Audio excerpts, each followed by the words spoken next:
sistem pemerintahan beraja telah wujud sekian lamanya di dunia ini. Negara yang paling lama mengamalkan sistem pemerintahan beraja adalah negara Jepun yang masih diamalkan sehingga kini. Sistem pemerintahan beraja atau sering didengari sebagai sistem monarki merupakan asal perkataan dari bahasa Yunani iaitu monos yang membawa maksud sendiri dan arkain yang membawa maksud iaitu pemerintahan. Terdapat lebih daripada 900 buah takhta kerajaan di dunia ini pada awal kurun ke-19, tetapi telah menurun kepada 240 buah dalam abad ke-20. Manakala pada dekad ke-8 abad ke-20, hanya 40 takhta sahaja yang masih kekal mengamalkan sistem monarki sehingga kini termasuklah Thailand dan Malaysia. Kewujudan pelbagai media massa kini menjadi satu kepentingan dalam proses penyampaian maklumat dalam masyarakat.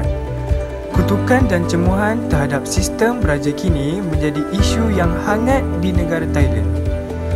Media massa juga bukan sahaja bertanggungjawab untuk mendidik dan memaklumatkan masyarakat, malah merupakan medium penting kepada kerajaan untuk menyalurkan maklumat tentang pembangunan negara di samping akur dengan undang-undang dan dasar kerajaan demi kepentingan dan kestabilan negara. Kini, masih lagi wujud segelintir golongan individu yang tidak memahami dan tidak menghayati akan sejarah pembentukan institusi diraja, konsep rukun negara dan juga raja berperlembagaan.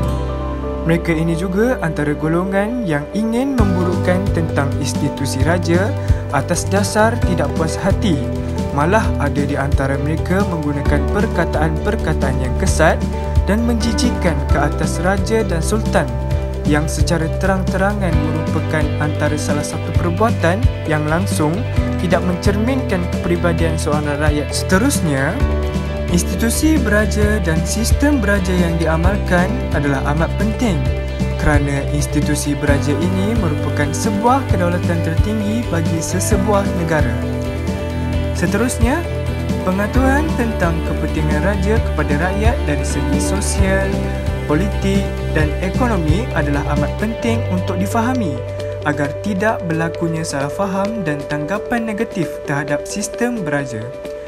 Institusi raja seharusnya dihormati dan dipertahankan kerana institusi raja ini merupakan penerus tradisi untuk mengekalkan identiti dan juga kedaulatan sesebuah negara. Terdapat beberapa analisis yang telah dibuat dan faktor-faktor yang telah dikenal pasti untuk penambahbaikan dalam penerapan tentang kepentingan peranan raja dalam keseimbangan sosiopolitik. Usaha ini telah dilakukan adalah untuk membuka mata setiap rakyat Malaysia bahawa kepentingan peranan raja serta mengetahui lebih mendalam tentang sistem raja yang diamalkan. Dalam pembangunan arus dunia yang semakin mencabar masa kini, media sosial telah berjaya menjadi salah satu platform penting yang bertujuan sebagai saluran komunikasi yang menghubungkan antara satu sama lain dan mampu menyediakan kaedah pengurusan kandungan yang lebih mudah digunakan dan difahami. Selain itu juga, aset negara ini seharusnya dididik, dibimbing dan ditatang bagai minyak yang penuh oleh rakyat agar negara tidak mundur. Kesimpulannya, perlembagaan yang telah ditulis bukan untuk menyeksa atau mengongkong rakyat daripada bebas untuk bersuara. Namun lebih daripada itu, ia dilaksanakan bagi membentuk kerjasama dan mencapai keharmonian sesama ahli masyarakat.